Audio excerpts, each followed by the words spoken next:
নমস্কার বন্ধুরা, আমি তাপসী রান্নার পর্বে আজ নিয়ে এসেছি পাকা তালের অসাধারণ একটা রেসিপি। অনেকে আছেন তেলের খাবার অ্যাভয়েড করেন, অর্থাৎ বেশি তেলে ফ্রাই করা খাবার এতটা পছন্দ করেন না। তাই তাদের জন্য এই রেসিপিটা পারফেক্ট বলে আমার মনে হয়। পুরো ভিডিওটা দেখার অনুরোধ রইল। ভালো লাগলে অবশ্যই আমাকে কমেন্ট করে জানান। নতুন বন্ধু হলে সাবস্ক্রাইব করুন, আর পুরনো বন্ধু হলে লাইক করে আমাকে নতুন কোনো ভিডিও করার উৎসাহ জানান।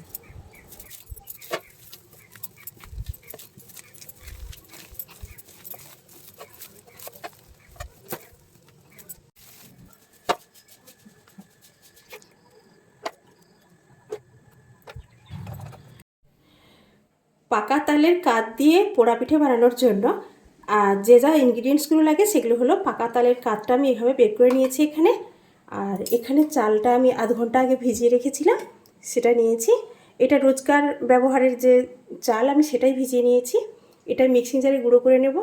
এখানে নিয়েছি নারকেল কুড়ে নিয়েছি, এখানে আছে পরিমাণ মতো চিনি, আর এখানে আছে কিশমিশ আর চিনেবাদাম আর কয়েকটা কলা পাতা। প্রথমে আমি এই চালটা মিক্সিং জারে গুঁড়ো করে নিয়ে ফিরে আসছি। এখনই গুঁড়ো করে নিয়ে তারপর আসছি। দেখুন, মিক্সিং জারে চালটা আমি গুঁড়ো করে নিয়েছি, তবে খুব প্লেন করিনি, সুজির মতো করে আমি গুঁড়োটা করেছি। এবার চলে আসছি পরের পর্বে। পোড়া পিঠে বানানোর জন্য গ্যাসে আমি কড়াই বসিয়ে দিয়েছি, গ্যাসটা অনও করে দিয়েছি। এবার প্রথমে আমি এই যে পাকা তালের যে কাঠটা, এটা একটু জল দিয়ে একটু নরম করে নিয়েছি, সেটা আমি কড়াইতে দিয়ে দেবো। আর গ্যাসটা আমি এই সময় একদম কমিয়ে রেখে দেবো।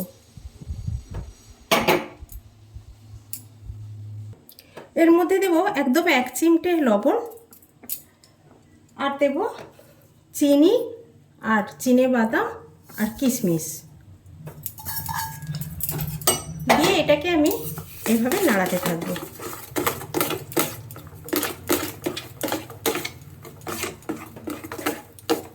সবসময় খেয়াল রাখতে হবে যাতে এটা না নিচে লেগে যায়। এবার নারকেল কোড়াটা নিয়েছিলাম, সেই নারকেল কোড়াটা আমি পুরোটা এর মধ্যে দিয়ে দেব।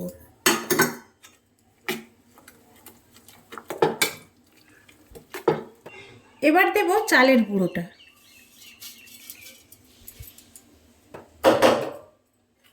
চালের গুঁড়োটা দেখুন, একদম মিহি করে গুঁড়ো নয়, এটা প্রায় সুজির মতো করেই আমি গুঁড়ো করেছি। প্লেন করে গুঁড়ো করলে এটা মানে একটা চেপে যাওয়ার সম্ভাবনা থাকে পিঠেটা, আর এটা হলে পিঠেটা একটু আলগা থাকে ভেতর থেকে, কিন্তু শক্ত হয়। এইভাবে আমি নাড়াতে থাকবো।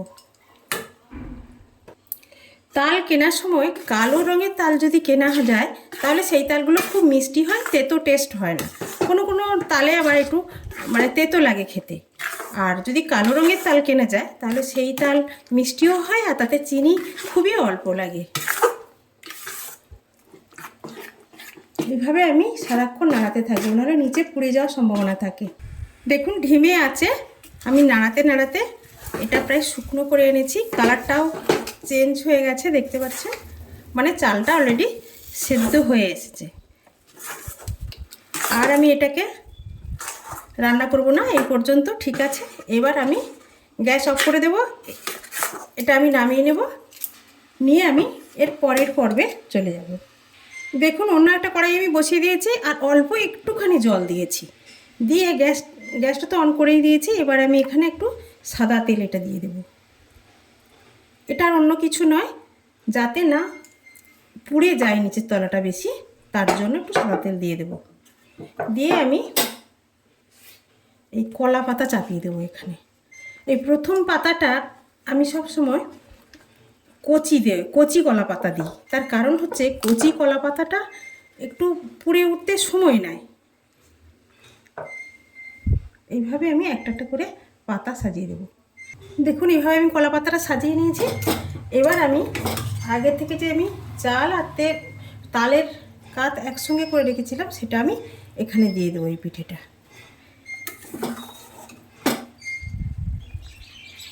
এইভাবে আমি পুরোটা এখানে দিয়ে দেব। পুরোটা দেওয়া হয়ে গেছে পিঠেটা। এবার আমি এভাবে হাত দিয়ে একটু প্লেন করে দেব। এটা শুধু যাতে দেখতে সুন্দর লাগে তার জন্য।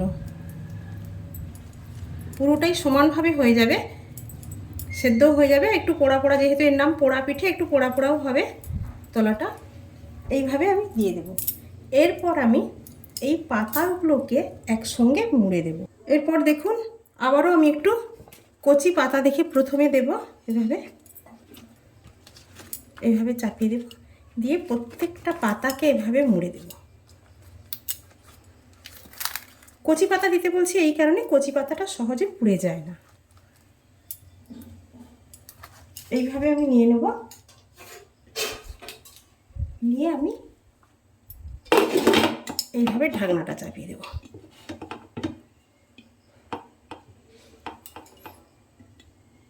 আর দেখুন এই যে ছিদ্রটাও আমি কাগজ দিয়ে বন্ধ করে দিয়েছি। আর সময়টা কেমন লাগবে না, সময়টা আপনার পিঠের পরিমাণ অনুযায়ী। পিঠে যদি এই কড়াইটা ভর্তি হতো তাহলে অনেকটা সময় লাগতো। এটা আমি যে পরিমাণ দিয়েছি 1 কাপ চালে করেছি, সেটা ধরুন 10 থেকে 12 মিনিট পর আমি আসব।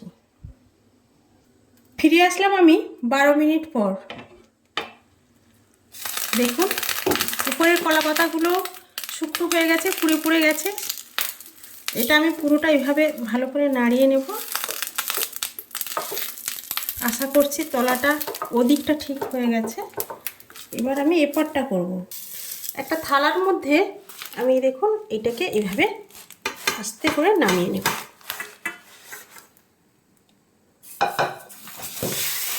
নিয়ে আরও একটা কলা পাতা আমি এইভাবে দিয়ে দেব, পিঠের ওপর চাপিয়ে দেব। দিয়ে থালাটা আমি এইভাবে তুলেছি, তুলে নিয়ে আবার উল্টে কড়াইয়ের মধ্যে দিয়ে দেবো। দেখুন মানে এই পিঠটা, উল্টো পিঠটা দেখুন, উল্টো দিকটা কোনো পোড়া পোড়া হয়ে গেছে। এটা আবার আমি গ্যাসে বসিয়ে দেবো। পিঠে উল্টে দিয়ে কড়াইতে বসিয়ে আবার আমি কড়াইটা গ্যাসে বসিয়ে দিচ্ছি। কিন্তু এবার আমি ফিরবো প্রায় 20 থেকে 25 মিনিট পর।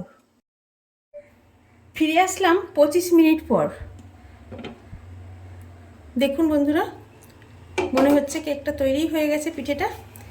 এবার আমি এটা ঠান্ডা করব 5 মিনিট। 5 মিনিট পর আমি ফিরে এসে বাকিটা আপনাদেরকে দেখাচ্ছি। ফিরে আসলাম 5 মিনিট পর। আশা করছি ঠান্ডা হয়ে গেছে। এবার এটা আমি খুলে দেখাবো। দেখুন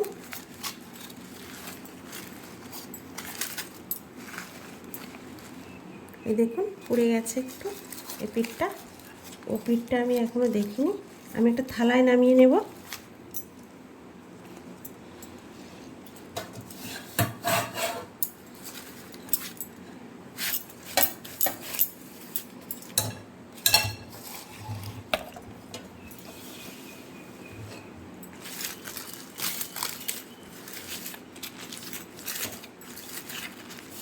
দেখুন দেখুন উল্টো পিঠটাও আপনাদের দেখিয়ে দিচ্ছি।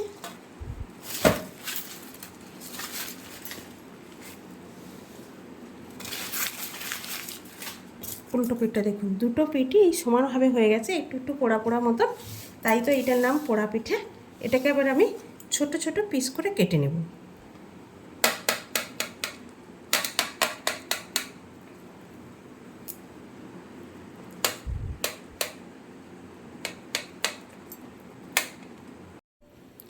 দেখুন ছোট ছোট করে কেটে নিয়েছি আমি এইভাবে পিস পিস করে। এইভাবে